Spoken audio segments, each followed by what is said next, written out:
Hello beautiful soul! Welcome back to my channel. This is my channel from Japan, Kabayan Virgo. This reading is for you. Tingnan natin ang iyong April 2026. Maraming salamat muna sa mga subscriber, new subscriber, cross-watcher, at sa mga bagong pasok dyan. Welcome na welcome kayo sa bahay ni Ate Aimee. Salamat din sa nakataba ng puso ninyong mga comments at sa mga nagpa-personal reading. Marami pong salamat. Kung gusto niyo na energy niyo lang talaga, ang gusto niyo makuha natin, all the details is in description below. Paka-check na lang. General reading tayo Virgo, kunin mo lang ang sayo at itapon ang hindi naman talaga sayo. Maaring vice versa. Energy mo, energy ng person mo, energy ng malapit sa puso mo, nangyayari or mangyayari pala. Use your own intuition, lawakan nyo inyong isipan. Ano man ang gender mo, ano man ang edad mo, wala sa baraha ang kapalaran ng tao, kayo pa rin ang makapagpapabago nito. Gawin yung guide, yung mga warning, hindi yung negative, is a warning para magkaroon ka na idea kung mga bagay o sitwasyon na nito.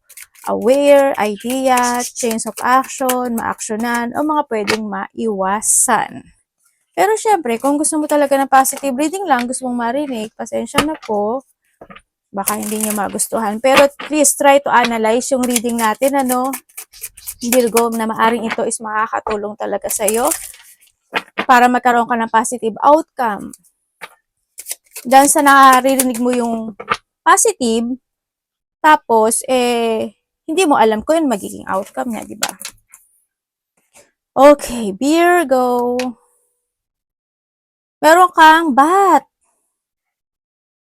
Enemies are working against you. Mag-ingat ka, ibig sabihin, may mga tao na nakamatsyag sa'yo or mga tao na hanapan kanila ng butas. No, naghahanap ng mga ebidensya, proof, or may mga tao na they spying you, no, or may mga tao masasama ang pakay o balak sa iyo. Trust your intuition. Ingat ka. And meron tayong teardrops, great personal sorrow. So, siguro makakaramdam ka by this April na mga worrying, kalungkutan, mga sariling personal power na maaari madidrain ka or pag-iisip mo to, no. Sana wag masyadong malalim, no, hoping ganon. Kung saang aspeto ng buhay mo to, yun, pwedeng sa mga ito, sa mga dito sa sitwasyon, or may mga bagay ka nakikimkimian, no, by this April. And mag-ingat din kayo when it comes sa mata, no. Maaaring na yung buwit ang mamutain ka, o kaya naman may pumasok sa mata mo, o kaya is magka-sore eyes ka, o kaya kung may mga sakit kayo na mga parang sa Japan na may sakit sa mga allergies, yan yung nagluluha at nagsisipon-sipon yan. Baka yung mga ganon. O kaya kung ano mga pumasok or mangyari sa mata nyo, pwede na din yung point na baka lumalabo na talaga yung mata nyo, di ba? Yun, ingat-ingat na lang din kayo. Check lang din. And meron kang table, hard work ahead. By this April, siguro you're doing your best sa mga sitwasyon mo. Yan, halimbawa sa physical, emotional, spiritual, pero doon sa point na yon. Ako nakikita sa iyo is you're doing your best. Tingnan natin, Old woman, dealing or relationship with an older woman. Pwedeng ikaw ito, or pwedeng kapatid mo na mas maedad sa'yo, or pwedeng magulang mo, or tita mo. Kung sino man itong older woman na to, pwedeng nakadiling mo, pwedeng siya yung halimbawa, siya yung palaging gawa na kung ano-ano, mga ganyan-ganyan, no? Or maybe, kasi meron tayong bat, pwedeng ito, bat, o itong matanda na ito is the bat. At saka ito, no, yung halimbawa, kunyari, kaibigan mo siya, kunyari, kausap mo siya, kunyari ganyan. Yung pala, minamatsyagan ka, yung pala, siya yung may masamang pakay sa'yo, mga ganang sitwasyon, ang nakikita sa'yo, o kaya hahanapan ka ng butas or investigation situation. Yan, ingat na lang din. And, puro tao dealing or relationship with a woman with a blonde, gray, or white hair. Or pwedeng itong may mas matanda, may mas bata, So, may ganun no? Ano ba yarn? O, kung if you are dealing dito, yan, mayroong isa dito is ganito, or both sila is ganito, si Bat, di ba? O kaya, itong taon na to is they doing best when it comes sa'yo, ganyan, sa family, or kung sino man siya, no? Kasi di sa table, di sa hard work situation kasi, or pwede na doon sa point na may mga pagsubok na pagdadaanan pagdating dito sa inyo. Kung alin ka diyan or both dito sa dalawang 'to, 'no, 'yan. May mga fokusan. And the great happiness. Pwedeng isa dito is magbibigay ng great happiness sa'yo or pwedeng talang both na lang. Yan. Pwedeng sa iba't ibang sa both. Or maybe, meron kang ginawa or meron kang gagawin o ginawa o gagawin. By this April, you're doing your hard work and you will receive the happiness or yung successful result, no, yung sitwasyon. Or by this April, is may mararamdaman ka. Di sa harmony kasi, ibig sabihin magkakaroon ng makapagkakaisa, mga ganyan. O maybe mahilig ka sa music. Mahilig ka ba sa mga music? Or nahado yung point na may mga mararamdaman kang saya by this, April. Pero, kasi andito rin kasi si Bat, tsaka si Evidence, is someone's magigetting to the flow when it comes sa'yo. But, nag-working against sa'yo na siya. Ibig sabihin, enemies mo pala siya, no? Ingat-ingat. And unsuccessful plan. Unsuccessful plan, siguro sa delay situation, siguro may mga delay situation happening to your life na kailangan mo talaga na siyasatin, alamin, pag-isipan, mga ganyan sitwasyon, no? Itama, aksyonan, mga doon sa sitwasyon na yon. Or maybe, nakabuhol kasi siya, siguro yung mga unfinished business or nahado yung point na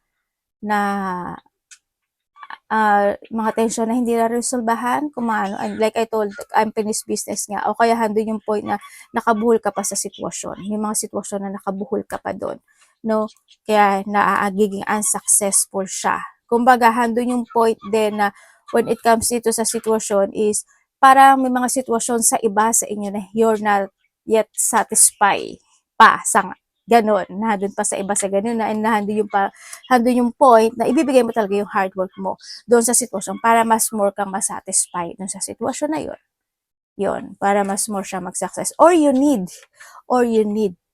nagbigay mo yung hard work mo doon para mas maging successful siya, no, sa iba sa inyo. And meron kang dog, may aso ba kayo? And protection from a powerful friend. Bulo lang ate, hayaan nyo na, masanay na kayo. Yan. Handito yung loyalty, ano? Lalo na kung may mga aso din kayo, loyal sila sa'yo, or hindi nagpapagbibigay sa'yo ng happiness, doing your best para mapasaya ka niya, yung mga ganun sitwasyon. Or maybe na handito po sa point sa iba sa inyo na itong mas matanda sa'yo, or ikaw ito, or itong babae na to, is hado yung loyalty, no? Pagdating sa'yo. Or, kung this is a relationship, is isa sa inyo is still may buhol, may blockage. Ibig sabihin, may third party, ganyan. O kaya naman is kung nagkahiwalay na, is nahado yung point na iniisip ka pa rin niya. No, hando yung point na maaaring ni-spy ka niya or hindi pa siya maka-move on. Vice versa. Ako nakikita, pero, mag-ingat pa rin, pag-ingat pala kayo sa, sa aso, tsaka sa bat, no, baka masaktan kayo, makagat kayo, di ba? Or ito sa mga ihi, sa pupo nila. Tsaka meron din kasi itong bat, sing bat kasi may rin yan, sakit na dala. Ingat din kayo sa bat, baka may mga disease situation. And syempre, you have the bat din kasi, pwedeng dito yung point na, kung sa relasyon nga sabi ko, di ba, kunyari, loyal, pero hindi naman. Pero sa iba sa inyo, if this a friendship, ingat pa rin kayo, no? Kasi this also a friend. Na, syempre, may balak sa iyo na masama. Nakakaibinganin ka, o kunyari pagkausap mo siya, okay siya, pero deep inside, meron siyang balak sa'yo. Lakasan niyo pakiramdam niyo, ha? Uy, may third wheel nga, hindi nga nagkamali. Patay tayo dyan. Okay, may mga third wheel and also this an enemy, sa iba sa inyo. May mga tao na hindi pwedeng pagkatiwalaan, tulad nga ng sabi ko, baka may mga nagmamatsyag sa inyo, hinahanapan ka ng butas, naghahanap ng proof or may mga detection situation. And yan nga, meron din mga paglalandi o paglalando. Ano ba paglalaki, paglalandi? Well, kung ano man siya, yan, mga flirting situation, ganyan, yung mga, basta alam nyo na yun, mga flirting situation, no? O kaya hindi man sa'yo, or Sa mga tsismosang palaka, kasi nandito rin si dog, 'di ba? O kaya yung sa mga tao na nakapaligid sa'yo, ganyan. Ingat na lang din kasi baka mapasok ka sa third party relationship or kung ano man yan. Ingat-ingat. And we have the memory. Siguro ano yung point din na this April is may mga maalala ka na memories from the past situation. Lalo na siguro yung mga, halimbawa, kung ka sa karelasyon niya, sa mga family o kamag-anak mo, o kakakilala sa buhay, maaalala mo yung binackstab ako nito, niloko ako nito, mga ganyan.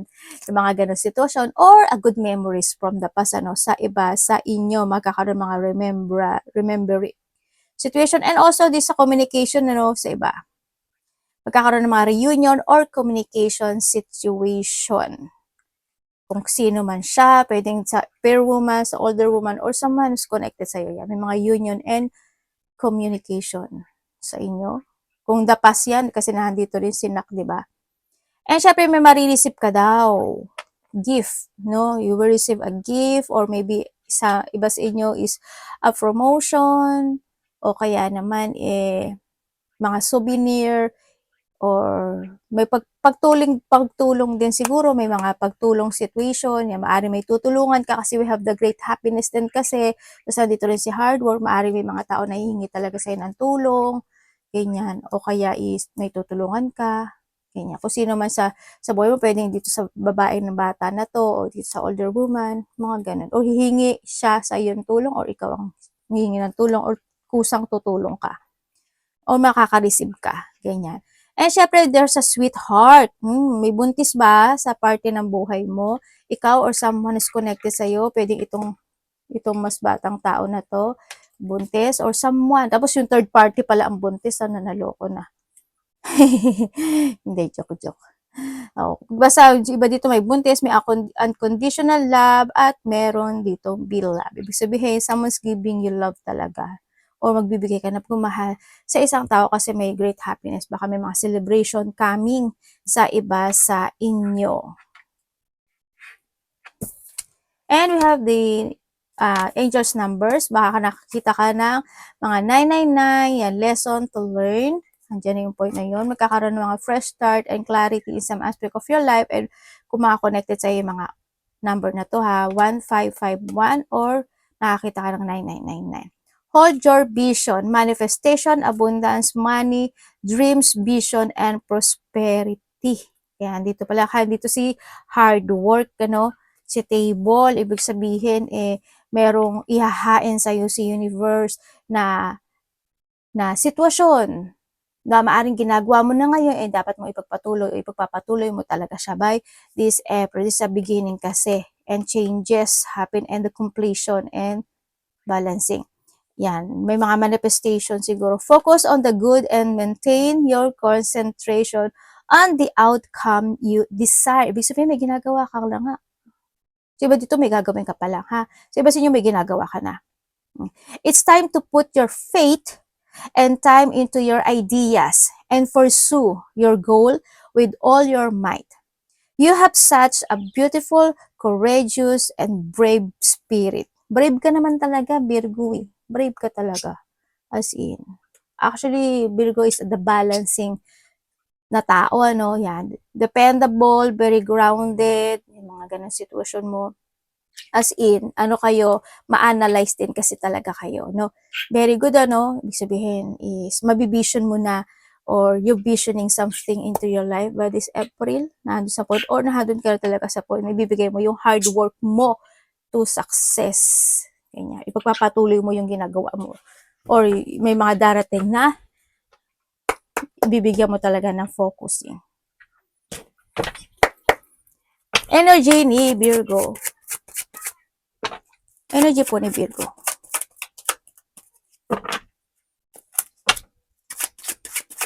Oy, trust your intuition dito, ha. Yan, may abundance and money coming sa iyo, ha. Dito, tsaka kasaganaan.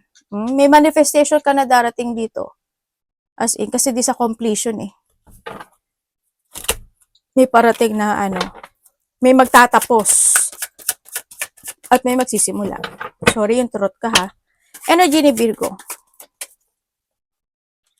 Oh. So, explain nyo po. Okay. Yung energy mo is, ang nakita ko sa'yo dito, when it comes to your energy, is nandito ko sitwasyon mo na you are more on balancing, no? Sa yung April, yan, handle yung balancing situation, siguro handle ka na sa point na mas more ka mag-focus sa sarili mo to rebuilding or to restructure. Or may mga bagay ka na i-restructure or i-rebuilding talaga by this April. No, Virgo, handon ka din sa point, yung energy mo is pwedeng may mga hihintayin ka or may hinihintay ka na sitwasyon in life. Yan. And then sa iba naman sa inyo is handon yung point of thinking na magkakaroon ka ng mga bagong plano, magkakaroon ng mga pagbabago when it comes sa iyong pananaw sa kinabukasan, mga ganun, o kaya nandun yung point na may mga bagay ka na iisipin na mga bagong strategy in life na doon sa point na yon.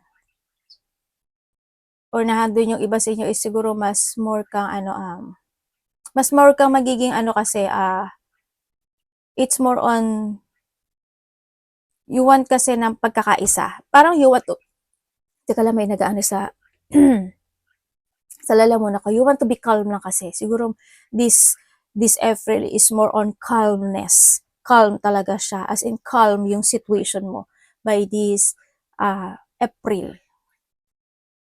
Nandun ka lang sa point na yon. Kumbaga, handun ka sa point, okay, relax, okay, one piece, mga ganun sitwasyon, okay, maaaring handun ka sa point, mag-meditate ka, o kaya mag-take a rest ka, o kaya is magre-recharge ka, o kaya magbibigay ka talaga ng time more sa sarili mo, mga ganun. Basta gusto mo lang calm yung situation. Handun ka lang sa situation mo, no? Magkakaroon ka ng, pwede rin sa iba dito is magkakaroon ka ng mga reflection sa mga bagay-bagay o sa sitwasyon mo sa buhay. Nandun ka sa point na yon. Tingnan natin ang parating kay Virgo.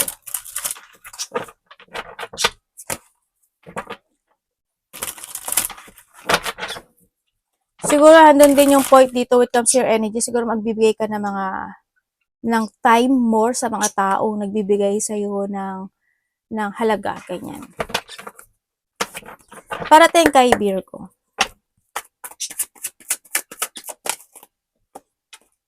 The Star. Starlight, star bright.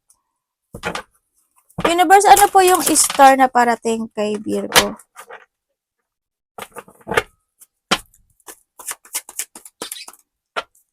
Parating.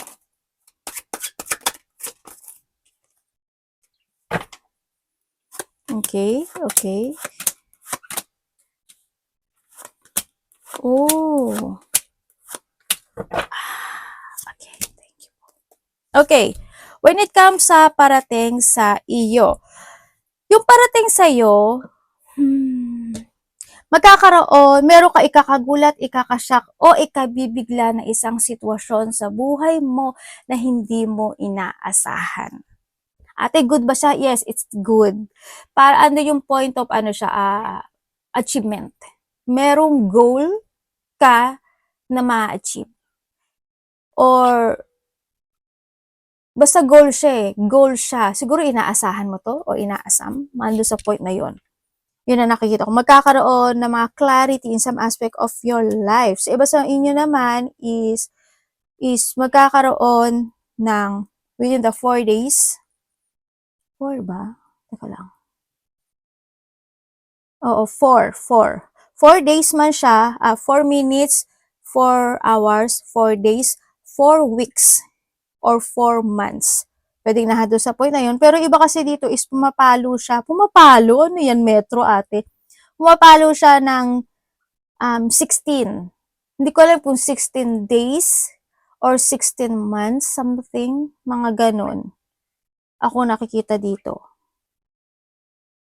Yun. Ano siya, may mga getting together, may mga family unity, reunion, magkakaroon ng getting together ng close relationship, or nahandle yung you will enjoy the fruit of your labor and success, or handle yung point na may mga surprise parties, events, no? Or sa iba dito, may travel kasi ako nakikita eh. Pwedeng nahando yung point na magta-travel ka or mga pag-uusapan related to traveling, malayo man o malapit, or may parating, pauwi or parating. No? Yun ang nakikita ko dito kasi may coming home. And then also, ang parating sa iyo is there's a good news after 1 month. Ibig sabihin, if there's a good news, may sitwasyon na magtatapos. May matatapos. Na halimbawa, tapos na ako magbayad ng utang, tapos na ako sa ganito, tapos na ako sa ganyan, tapos ako sa ganyan. And then you will receive a good news. Or makakaramdam ka ng happiness after 1 day, 1 week, 1 month, mga ganyan. Or may mga fulfillment and achievement. And also abundance is coming. Ano, ibig sabihin is meron ka nga marireceive. Handito si gift. Sa iba sa inyo. May marireceive ka raw na gift. Hindi ko alam kung ano yung gift na yon, or pwede ikaw rin kasi magbibigay. Ikaw ang magbibigay ng gift by vice versa. Sa nakikita ko sa iyo ito, magkakaroon, merong kang kahilingan talaga na makakamit ano dito sa sitwasyon mo. Parating din sa iyo is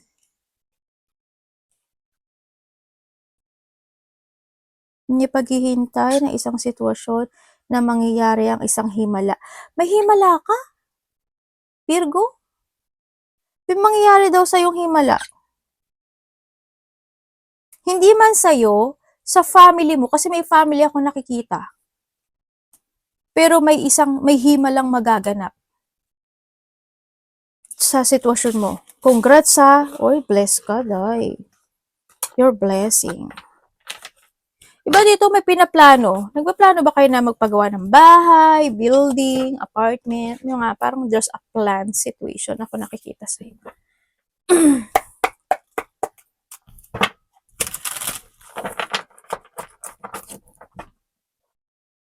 Alam mo ano, malaki ang magbabago sa iyo, Virgo. As in. Diba dito merong exciting opportunity or opportunities na parating. Hindi ko alam ano eh. Magkakaiba ka talaga kayo. May parating, exciting opportunity daw ito.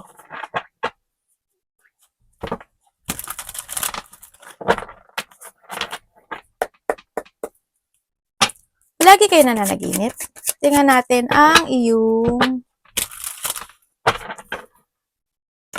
love. Kamusta po ang love? Kapatid, anak, magulang, karelasyon, kaibigan, pamilya, kung sino man itong love mo, Virgo, please show me. Love po ni Virgo this April 2026. The Hero pa. Okay. Anong pwede ko malaman kay Hero pa? Anong Hero pa? Love. Okay, kung ikaw is single. Okay, when ikaw is single, pwedeng meron kang kakilala o nakakausap mo na or kakilala mo na siya or matagal mo na siyang kakilala o na muli kayo makikita or magkakausap man yan, meron. Ako nakikita dito, no? Pwedeng may distance kayo, hindi ko alam kung distance kayo sa edad or nahandun yung point na pwedeng taga-probinsya siya o taga-ibang bansa itong tao na ito. Ate, okay ba siya? Pero sabi dito, yung iba dito biglaan nyo lang ito makikita muli or makakausap muli. Pero, dahan-dahan lang sabi dito. Dahan-dahan lang. Kasi baka magkaroon ng struggle situation o devil, diba? Sabi ko sa'yo, dahan-dahan lang eh. Ingat ka lang. Basta lahat naman ng sitwasyon kailangan slowly but surely. Okay? May devil ka. Okay, kung ikaw naman is kayo is nagkahiwalay nito tao. Yes, no, kasi there's a third party relationship. Nahandun yung point na pag-iwan sa ere, no, pagdating sa sitwasyon kasi yung isa sa inyo is talaga nag-move on kasi nahandun yung pangarap niya na nakita niya sa ibang tao. Ate, babalik ba siya?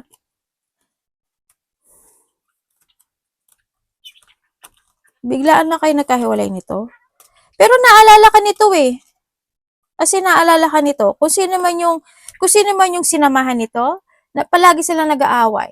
Pwedeng na dun sa point na darating magkakahiwalay rin sila. As in. Kasi andun na yung ano, hindi pagkakasundo na nakita ko.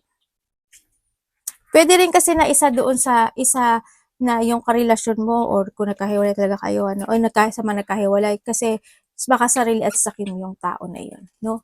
Yun. Madaling matukso din, isa rin yun, madaling matukso or matuksuhin, mga gano'n. Kung kayo naman is in relationship na may third party, oo, meron. Maaring ikaw or siya is talagang may karelasyon na, no? Pero, andun pa rin yung point na sumunggab pa rin ng iba, syempre. Yun, may third party talaga. May mga time talaga na mararamdaman mo o nararamdaman mo talaga na hindi mo na mararamdaman yung halaga mo sa kanya. Kasi may iba siya eh. As in, may iba siya. No? Sa may mga third party dyan. Kumbaga, you support this person, pero hindi. Kasi ikaw na lang, nag-iisa ka na lang, oh. Nag-iisa ka na lang sa connection na to. Pero nasa sayo pa rin. Pero syempre, nandun yung point na kung may anak kayo, ibang usapan na yun, syempre. Pero nasa inyo pa rin yun. Alam mo naman din yung ano, gagawin mo kung may third party. Pero wag lang ikaw ang gagawa ng third party kasi pag ikaw ang gumawa ng third party, karma to. Kumbaga darating ang time, may iwan ka talaga sa ere. Mas mararamdaman mo yung hignapis ng palo sa'yo. Ingat na lang din, ano. Kung kayo naman is walang third party relationship, nandun naman yung pagtutulungan, you value each other, andun yung point na binibigay ng bawat isa yung kahilingan, you putting effort to each other, or siya is nagpuput ng effort. Yun nga lang, siguro may mga time lang talaga na nagkakaroon ng distance. Hindi ko alam in what way. Siguro kung LDR kayo, ganun. No, or kaya may mga time na hindi talaga nagkakaintindihan, pwedeng nandun sa point. Kasi natural na kasi sa relasyon yun. Kung wala naman kayong third party, why not, di ba? Yun. Pero yung mga third party, alam nyo na. As in, alam nyo na. Alam nyo na. Yun ang nakikita ko sa'yo dito. Hindi rin magpapahalaga. Yun nga lang, may hindi ko alam kung may sakit ang isa sa inyo, kasi palagi ko nakikita sa iyo yun eh. Or pwede na doon sa point, there's a hardship situation na pinagdadaanan ng bawat isa. Ikaw or siya, nandun sa point. Or pwedeng may sakit ang isa sa inyo. Sana huwag naman both, no? Sa point na yun. But still, handun yung love and support to each other, pagdating sa connection na ito. Tingnan natin yung money mo. Kamusta po yung money ni Virgo? April.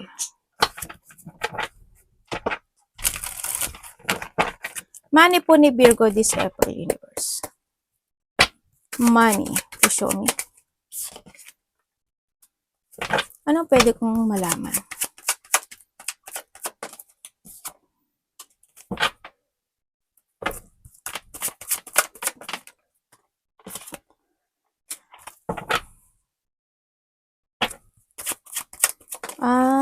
Okay. Okay, when it comes sa money mo, pagdating sa money mo, Virgo, this April, nandito ka kasi sa sitwasyon mo na mas more kang nagtithinking when it comes to a money. Para nandun ko sa point na, kailangan ko ba to? Hindi naman, wag na lang. Nandun ka sa pag-iisip talaga, no?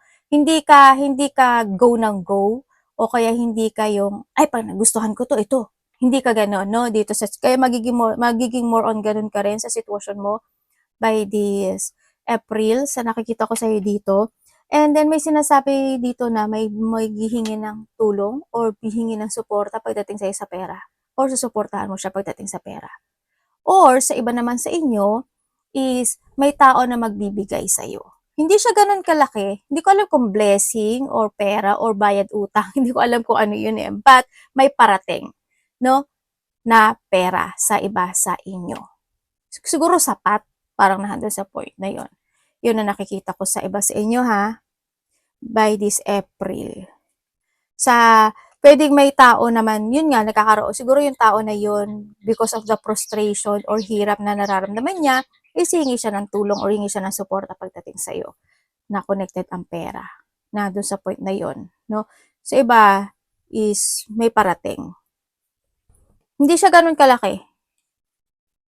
Yun. Pwede may magbibigay kasi dito rin si gift, 'di ba? Or may taong hihingi ng suporta pagdating sa kaperahan. You try to make it balance pagdating sa pera mo kasi parang you learn from the past. Siguro naging masyadong mahirap yun ng mga nakaraang taon o mga nakaraang buwan sa'yo, and this time you learn from that. Kaya this time mas more kang magbabalanse this time pagdating sa pera. Arigato namaste, God bless.